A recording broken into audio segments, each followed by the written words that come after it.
start my timer so I don't go over by a lot here. So this is a recap of part 2 and 3 of The Power of Habit, addressing how habits are formed and changed among families and organizations and communities.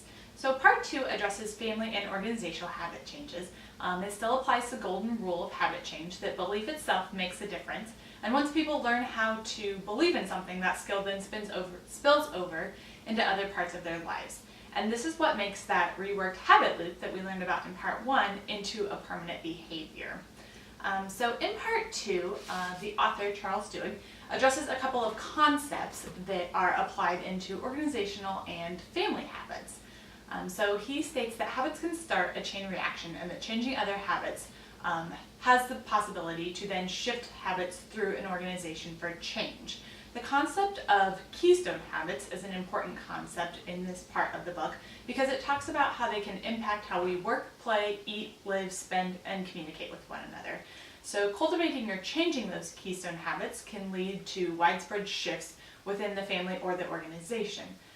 So hypothetically, your mom made you make your bed as a kid over and over and over, and now you're a parent and you have children and you also make your kids make their bed because it's a habit that's been formed in you, so that habit loop that occurred in part 1, and now it's spilling over into your family as well. So that's an example of how those keystone habits can play a role in your life.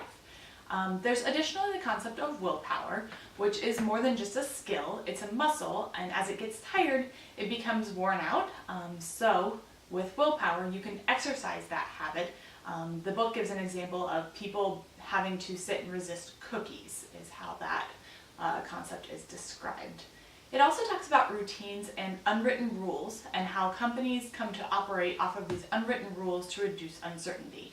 By following these basic principles, it creates organizational memory, and people then carry out their daily jobs just from that organizational habit or memory. It touches briefly about how the concept of a crisis can present an opportunity to remake organizational habits. It talks through how taking a bad situation can then propel moving forward in a positive manner and creating new habits. It also touches on how dysfunctional habits can't be just turned around with direction. So that's talking about how a leader can't just come in and then tell everybody you have to do all these new things and then expect them to happen. You have to go back through that habit loop formation and rework your habit by either changing your reward or your trigger, which is what we talked about there in part 1. The part 2 talks about how buying can create habits that will occur more commonly. So we see this with life events. When people have a baby, they shift their habits and their buying habits. The book talks a little bit about how statistical analysis, plays a role in that. Check the time, see where we are. So moving on to part 3, which talks about community habit changes. So these are influencing large groups of people. And it talks about how a movement starts and it can become a social habit, a friendship, and you have these strong ties with your close acquaintances. And then you have things called weak ties that are more with people of organizations you belong to. So church groups or volunteer events, things like that. So through the connection of strong ties and weak ties is how movements grow and become habits of a community, and then can spill over. The book talks a little bit about the Rosa Parks and the Montgomery bus boycott and how those strong ties and weak ties influence the community to then carry forth an entire movement. And it talks a little bit about how leadership is important, and leaders can give those new habits, and they give a fresh sense of identity and feelings and ownership to the people participating.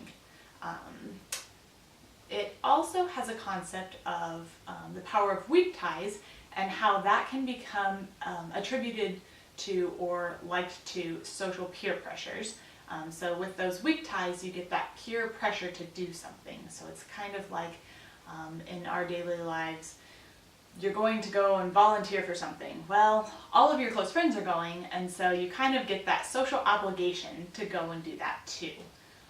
Transforming of decisions into habits is a concept that is talked about in part 3, and it talks about how using pre-existing social urges can rework a social habit in that habit loop.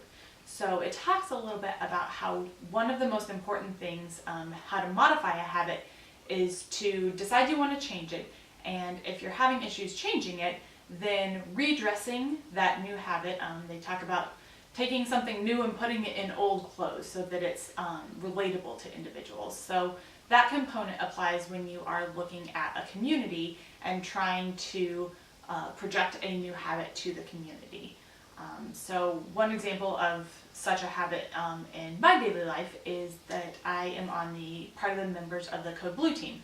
And so we have simulations where we work through the ACLS algorithm and we practice both in a sim lab and then obviously when an event happens. And it makes all of those ingrained habits, that organizational memory, it takes those components and puts them into play, and hopefully is a positive outcome for individuals. This is influenced by others' participation, so incorporating that strong and weak ties to establish a transformation. And that is a quick rundown of part 2 and 3 of Charles Duhigg, The Power of Habit, which I would strongly recommend anyone read. And that is it.